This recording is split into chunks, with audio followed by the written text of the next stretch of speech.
نحمده ونصلي ونسلم على رسوله الكريم اما بعد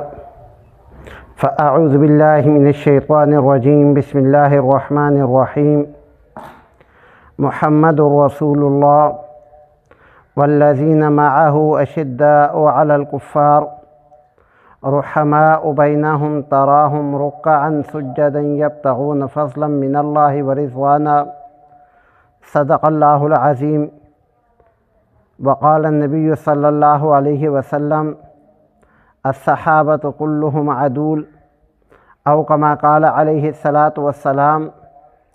صدق الله وصدق رسوله النبي الكريم.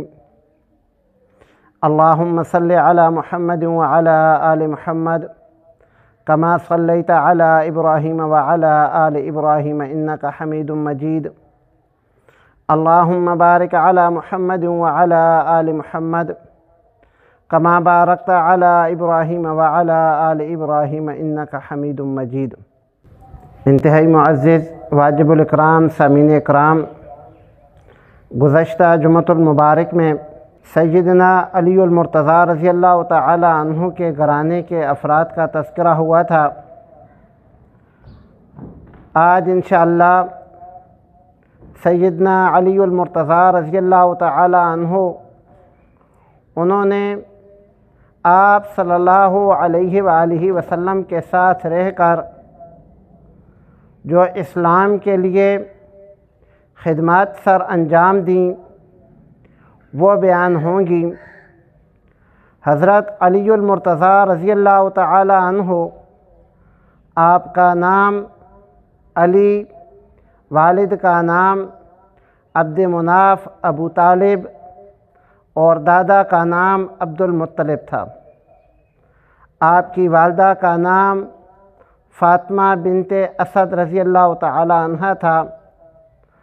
اور حضرت علی رضی اللہ تعالی عنہ کی پیدائش صحیح قول کے مطابق اور راجح اور جمہور کے قول کے مطابق بعثت سے 10 سال قبل ہوئی. اس کے علاوہ بھی سیدنا علی المرتضیٰ رضی اللہ تعالی عنہ کی پیدائش کے متعلق روایات ملتی ہیں اور آپ صلی اللہ علیہ وآلہ وسلم کہ دادا عبد المطلب جب اس دنیا سے جانے لگے تو آپ صلی اللہ علیہ وآلہ وسلم کو بھی سیدنا علی المرتضیٰ رضی اللہ تعالی عنہ کے والد محترم ابو طالب کے پاس چھوڑ گئے تھے. ابو طالب آپ صلی اللہ علیہ وآلہ وسلم کے چچا تھے اور جب آپ صلی اللہ علیہ وآلہ وسلم نے نبوت کا اعلان کیا، ابو طالب مسلمان تو نہیں ہوا تھا لیکن آپ صلی اللہ علیہ وآلہ وسلم کا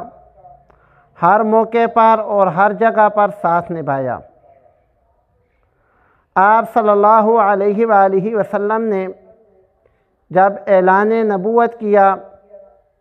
تو آپ صلی اللہ علیہ وآلہ وسلم کی مخالفت کرنے والے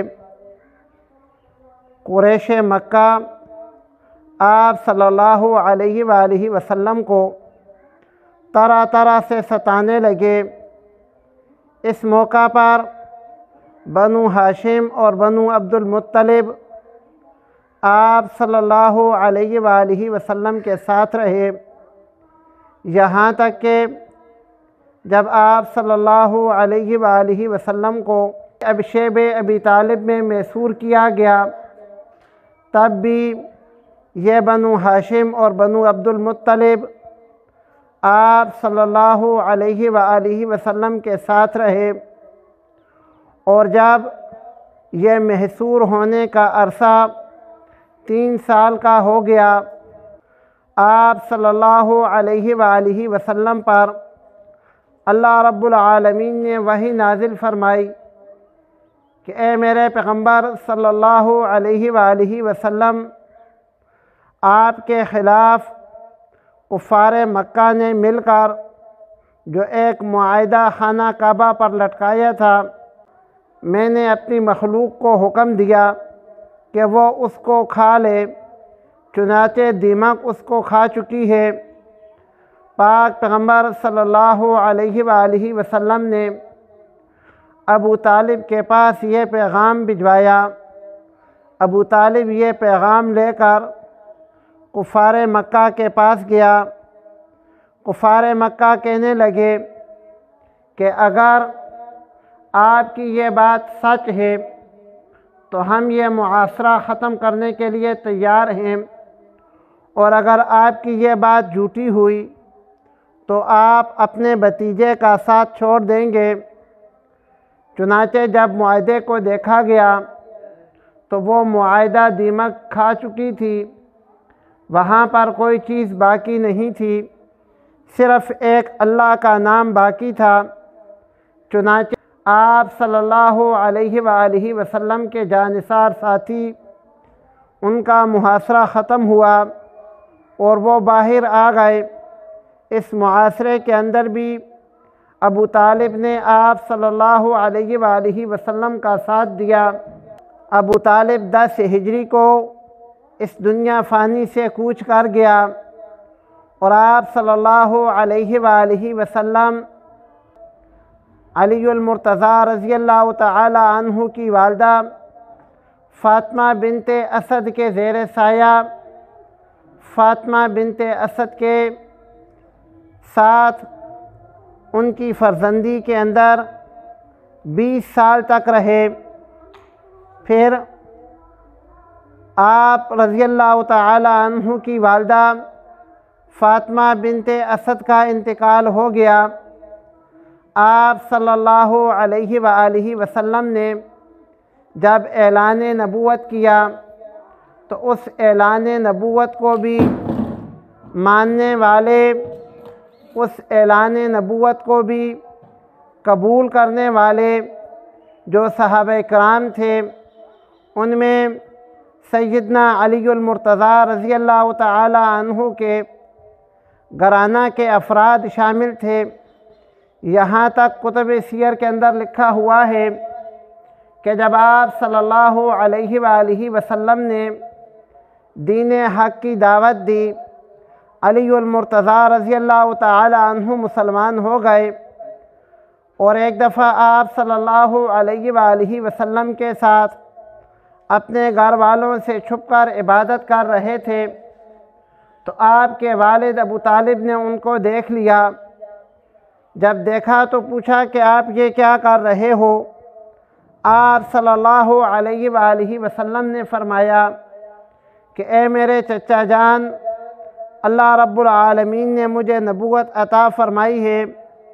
میں نبی بنا کر بھیجا گیا ہوں، اور سب سے زیادہ حقدار آپ ہو کہ آپ کو میں ہدایت کا راستہ سمجھاؤں۔ ابو طالب نے اسلام تو قبول نہیں کیا، لیکن آپ صلی اللہ علیہ وآلہ وسلم کا ساتھ دینے کا وعدہ کیا۔ علی المرتضیٰ رضی اللہ تعالی عنہ کو بھی وہاں پر نماز پڑھتے ہوئے دیکھ لیا، لیکن سیدنا علی المرتضیٰ رضی اللہ تعالی عنہ پر بھی اسلام چھوڑنے کے لیے کوئی زور اور زبردستی نہیں کی۔ علی المرتضیٰ رضی اللہ تعالی عنہ پاک پیغمبر صلی اللہ علیہ وآلہ وسلم کے ساتھ ساری زندگی ایک جان نثار ساتھی کی طرح رہے۔ فتح مکہ سے پہلے جب مسلمان ارادہ کر رہے تھے، مکہ کو فتح کرنے کے لیے لشکر تیار ہو رہا تھا، مسلمان تیاری کر رہے تھے، تو ایک صحابی رسول نے ایک عورت کے ہاتھ میں ایک خط دے کر کفار مکہ کو کوئی ایسی چیزیں لکھ کر بھیجیں جو اس لشکر کے متعلق تھیں۔ اللہ رب العالمین نے پاک پیغمبر صلی اللہ علیہ وآلہ وسلم کو اس خط کے بارے میں بذریعہ وحی اطلاع دی۔ جب آپ صلی اللہ علیہ وآلہ وسلم کو اطلاع ہوئی تو آپ صلی اللہ علیہ وآلہ وسلم نے حضرت مقداد رضی اللہ تعالی عنہ اور حضرت علی رضی اللہ تعالی عنہ ان دونوں کو بلایا اور بلا کر فرمانے لگے کہ جاؤ، ایک مقام روضہ خاک کے نام سے ہے، وہاں تک جب تم پہنچو گے تو وہاں تمہیں ایک عورت ملے گی، اس کے پاس ایک خط ہے، وہ خط لے کر آ جاؤ۔ یہ دونوں حضرات اپنے گھوڑوں کو لے کر، سواریوں کو لے کر تیزی سے اس طرف بڑھنے لگے، اور جب اس مقام تک پہنچے تو وہاں ان کو ایک عورت ملی۔ حضرت علی رضی اللہ تعالی عنہ اس سے کہنے لگے کہ تم مدینہ منورہ سے جو خط لے کر آ رہی ہو وہ ہمیں دے دو۔ وہ عورت کہنے لگی کہ میرے پاس تو کوئی خط نہیں ہے۔ حضرت علی رضی اللہ تعالی عنہ نے اس کو بہت سمجھایا مگر وہ نہ مانی، تو بالآخر آخری حربہ کے طور پر حضرت علی رضی اللہ تعالی عنہ اور حضرت مقداد رضی اللہ تعالی عنہ یہ دونوں اس عورت سے کہنے لگے کہ یا تو ہمیں خود ہی وہ خط دے دو، یا یہ بات یاد رکھو کہ ہمیں اللہ کے رسول صلی اللہ علیہ وآلہ وسلم نے بھیجا ہے، اور اللہ کے رسول صلی اللہ علیہ وآلہ وسلم کی بات جھوٹی نہیں ہے۔ خط تو تمہارے پاس موجود ہے، یا تو خود بخود ہمارے حوالے کر دو، اور اگر خود ہمارے حوالے نہیں کرو گی تو ہمیں اس خط کے لیے جو کرنا پڑا ہم کریں گے، یہاں تک کہ اگر تمہارے کپڑے اتار کر بھی ہمیں تلاشی لینی پڑی تو ہم وہ بھی کریں گے، لیکن وہ خط لیے بغیر واپس نہیں جائیں گے۔ وہ عورت سمجھ گئی کہ یہ لوگ خط لیے بغیر واپس جانے والے نہیں ہیں، چنانچہ اس نے اپنے بالوں کے اندر سے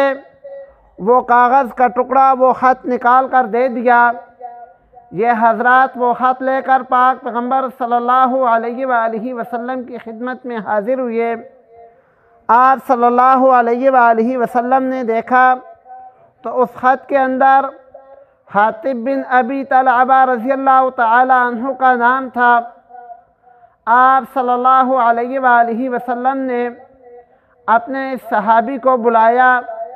خط دکھایا اور اس کے بارے میں پوچھا، تو وہ صحابی رسول کہنے لگے کہ اللہ کے رسول صلی اللہ علیہ وآلہ وسلم، میری جان آج بھی آپ کے لیے حاضر ہے، میں آج بھی آپ کا ایک سچا امتی ہوں، میں مرتد بھی نہیں ہوا، میں نے آپ کے خلاف سازش بھی نہیں کی، بلکہ بات یہ ہے کہ میں مکہ مکرمہ میں رہ رہا تھا، میرا وہاں کوئی قبیلہ، کوئی خاندان نہیں تھا، جتنے بھی صحابہ اکرام آپ کے ساتھ ہجرت کر کے آئے ہیں سب کے وہاں قبیلے ہیں، خاندان ہیں،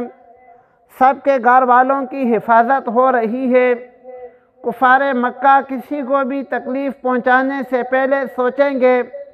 کہ ان کا یہاں پر پورا قبیلہ ہے، ان کا یہاں پر پورا خاندان ہے۔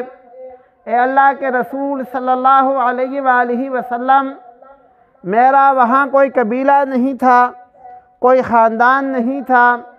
لیکن میرے اپنے بچے وہاں تھے۔ میں نے یہ سوچا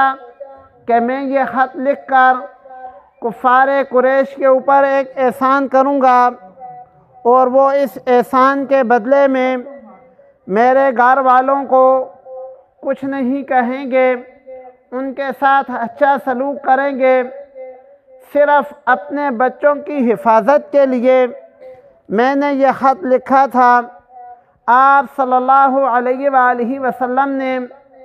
ان کا یہ عذر قبول فرما لیا اور ان کی اس خطا کو معاف فرما دیا۔ حضرت علی رضی اللہ تعالی عنہ اس موقع پر فرمانے لگے کہ اللہ کے رسول صلی اللہ علیہ وآلہ وسلم، اگر آپ کی اجازت ہو تو میں اس صحابی کا، اس آدمی کا سر قلم کر دوں۔ آپ صلی اللہ علیہ وآلہ وسلم نے فرمایا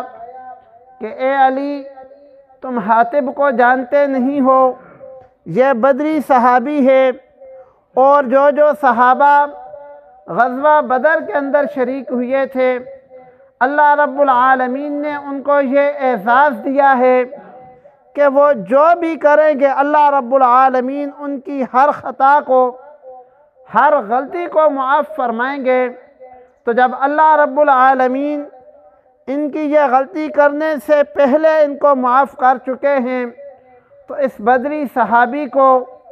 آپ کیسے تکلیف پہنچا سکتے ہو؟ حضرت علی رضی اللہ تعالی عنہ اپنے ارادے سے باز آ گئے۔ فتح مکہ کے موقع پر آپ صلی اللہ علیہ وآلہ وسلم جب مکہ کو فتح کر چکے تو دو آدمی ام ہانی رضی اللہ تعالی عنہ کے گھر ان کے سسرال کے خاندان والے پناہ لینے کے لیے آ گئے۔ دو آدمیوں نے وہاں پر پناہ لی۔ حضرت ام ہانی رضی اللہ تعالی عنہ حضرت علی المرتضیٰ رضی اللہ تعالی عنہ کی بہن ہیں۔ جب حضرت علی المرتضیٰ رضی اللہ تعالی عنہ کو یہ بات معلوم ہوئی کہ ام ہانی رضی اللہ تعالی عنہ نے دو آدمیوں کو پناہ دے رکھی ہے، دونوں غیر مسلم ہیں، تو حضرت علی رضی اللہ تعالی عنہ کہنے لگے کہ میں ان دونوں کو قتل کروں گا۔ ام ہانی رضی اللہ تعالی عنہ کو جب یہ معلوم ہوا کہ میرا بھائی علی المرتضیٰ رضی اللہ تعالی عنہ میری امان کو امان نہیں سمجھ رہا، تو وہ آپ صلی اللہ علیہ وآلہ وسلم کی خدمت میں حاضر ہوئیں اور آ کر عرض کرنے لگیں کہ اللہ کے رسول، میرے سسرال کے خاندان کے دو آدمی میرے گھر میں آئے، انہوں نے مجھ سے پناہ طلب کی، میں نے ان کو پناہ دے دی، لیکن میرا بھائی علی المرتضیٰ رضی اللہ تعالی عنہ ان کو قتل کرنا چاہتا ہے۔ تو پاک پیغمبر صلی اللہ علیہ وآلہ وسلم نے فرمایا کہ اے ام ہانی، جس کو آپ نے پناہ دی اس کو اللہ کے رسول نے بھی پناہ دی۔ چنانچہ جب حضرت علی رضی اللہ تعالی عنہ کو یہ معلوم ہوا کہ پہلے تو یہ صرف میری بہن کی پناہ میں تھے، اب ان کو پناہ اللہ کے رسول نے دے دی ہے، تو حضرت علی رضی اللہ تعالی عنہ اپنے اس ارادے سے باز رہے۔ فتح مکہ کے موقع پر آپ صلی اللہ علیہ وآلہ وسلم نے تمام کفار قریش کو معاف فرما دیا تھا۔ کچھ گنتی کے افراد تھے جن کا نام لے کر آپ صلی اللہ علیہ وآلہ وسلم نے حکم دیا تھا کہ ان افراد کو قتل کر دو۔ ان میں ایک نام حویرث کا بھی تھا۔ حویرث ایسا بدبخت آدمی تھا، کافر تھا، اور آپ صلی اللہ علیہ وآلہ وسلم کی دشمنی میں اس حد تک بڑا ہوا تھا کہ آپ صلی اللہ علیہ وآلہ وسلم کی دو صاحبزادیاں اپنے چچا حضرت عباس رضی اللہ تعالی عنہ کے ساتھ مکہ مکرمہ سے مدینہ منورہ جا رہی تھیں۔ گلثوم اور زینب یہ دونوں آپ صلی اللہ علیہ وآلہ وسلم کی بیٹیاں تھیں، ایک اونٹ پر سوار جا رہی تھیں۔ اس بدبخت کو جب یہ معلوم ہوا کہ اس اونٹ پر سوار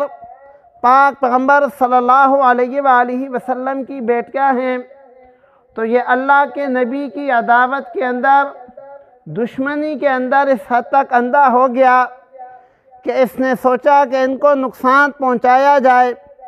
چنانچہ اس نے اونٹ کو کچھ ایسی حرکت کی کہ وہ اونٹ بدکنے لگا،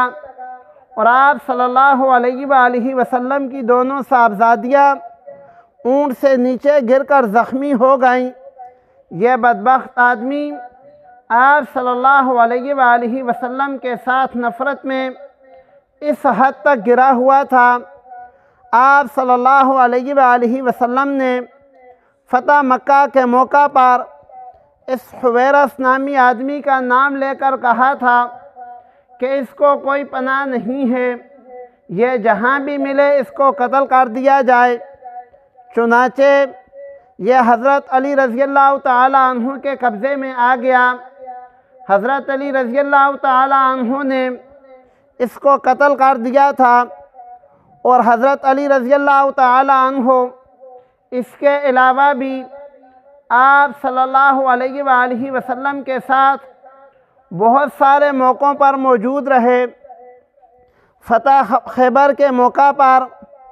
خیبر وہ علاقہ ہے جہاں پر یہودی رہتے تھے، مدینہ منورہ اور اس کے آس پاس سے آ کر وہاں آباد تھے، چھوٹے چھوٹے قلعے بنائے ہوئے تھے، قلعہ نما آبادی تھی، اور یہ موقع ملتے ہی مسلمانوں کو تکلیف پہنچاتے تھے۔ آپ صلی اللہ علیہ وآلہ وسلم نے ایک دفعہ ارادہ کیا کہ خیبر کو فتح کر لیا جائے اور یہودیوں کو وہاں سے نکال دیا جائے، تاکہ مسلمانوں کو ان کے اس دشمن سے ہمیشہ کے لیے نجات مل جائے۔ چنانچہ مسلمان اپنے لشکر کے ساتھ روانہ ہوئے۔ مسلمانوں کے اس لشکر کی تعداد 1400 افراد پر مشتمل تھی۔ یہ 1400 افراد خیبر کو فتح کرنے کے لیے روانہ ہوئے، اور وہاں پر لڑائی ہو رہی تھی۔ ایک دن آپ صلی اللہ علیہ وآلہ وسلم فرمانے لگے کہ کل میں مسلمانوں کا امیر، مسلمانوں کا جھنڈا اس آدمی کو دوں گا جس سے اللہ اور اس کے رسول محبت کرتے ہیں، اور وہ آدمی بھی اس اللہ اور اس کے رسول سے محبت کرتا ہے۔ چنانچہ صحابہ اکرام رضوان اللہ تعالی علیہم اجمعین کو بڑا شوق ہوا کہ یہ سعادت ہمیں مل جائے۔ ساری رات یہ سوچتے رہے کہ وہ کون سا خوش نصیب آدمی ہے کہ اللہ رب العالمین کے پیغمبر صلی اللہ علیہ وآلہ وسلم کی زبان مقدس سے یہ الفاظ ادا ہوئے ہیں کہ وہ بھی اللہ سے محبت کرتا ہے، اللہ کے رسول سے محبت کرتا ہے، یعنی الہ العالمین نے اس کی محبت قبول فرما لی ہے، اور جواب میں اللہ بھی اس سے محبت کرتا ہے، اور اللہ کا رسول بھی اس سے محبت کرتا ہے۔ چنانچہ صحابہ اکرام کو بڑا شوق تھا کہ یہ ہمیں مل جائے، یا اس آدمی کو تو دیکھیں کہ یہ سعادت کس کے حصے میں آتی ہے۔ یوں تو قرآن مجید کی آیت ہے، اللہ رب العالمین فرماتے ہیں قُلْ إِن كُنتُمْ تُحِبُّونَ اللَّهَ فَاتَّبِعُونِي، کہ اے پیغمبر صلی اللہ علیہ وآلہ وسلم آپ فرما دیجئے ان کنتم تحبون اللہ، کہ اگر تم اللہ سے محبت کرتے ہو، فاتبعونی، تو میری پیروی کرو، یحببکم اللہ، اللہ بھی تم سے محبت کرے گا۔ تو اللہ نے اپنی مخلوق کے ساتھ محبت کا قاعدہ اور اپنی مخلوق کے لیے اپنے ساتھ محبت کا معیار تو یہاں بتا دیا، لیکن اس آدمی کے لیے سارے شوق کسے منتظر تھے۔ چنانچہ دوسرے دن پاک پیغمبر صلی اللہ علیہ وآلہ وسلم پوچھنے لگے کہ علی المرتضیٰ کہاں ہیں؟ صحابہ اکرام رضی اللہ تعالیٰ عنہ نے بتایا کہ ان کی آنکھ میں کچھ درد ہے، کچھ تکلیف ہے۔ آپ صلی اللہ علیہ وآلہ وسلم نے ان کو بلایا، ان کی آنکھ پہ اپنا لعاب مبارک لگایا، اللہ رب العالمین نے ان کو شفا نصیب فرمائی، اور مسلمانوں کا علم حضرت علی المرتضیٰ رضی اللہ تعالی عنہ کے ہاتھ میں دے دیا۔ اس طرح کے بہت سارے واقعات آتے ہیں جن سے یہ بات ثابت ہوتی ہے کہ سیدنا علی المرتضیٰ رضی اللہ تعالی عنہ نے اپنی ساری زندگی اللہ اور اس کے رسول کے ساتھ وفاداری کرتے ہوئے نبھائی ہے، اور اللہ اور اس کے رسول صلی اللہ علیہ وآلہ وسلم نے بھی حضرت علی المرتضیٰ رضی اللہ تعالی عنہ سمیت کئی صحابہ اکرام رضی اللہ تعالی عنہم کو دنیا کے اندر جنت کی خوشخبری سنائی ہے۔ اللہ رب العالمین سے دعا ہے کہ اللہ رب العالمین ہم کو بھی ان صحابہ اکرام کے نقش قدم پر چلنے کی توفیق عطا فرمائے۔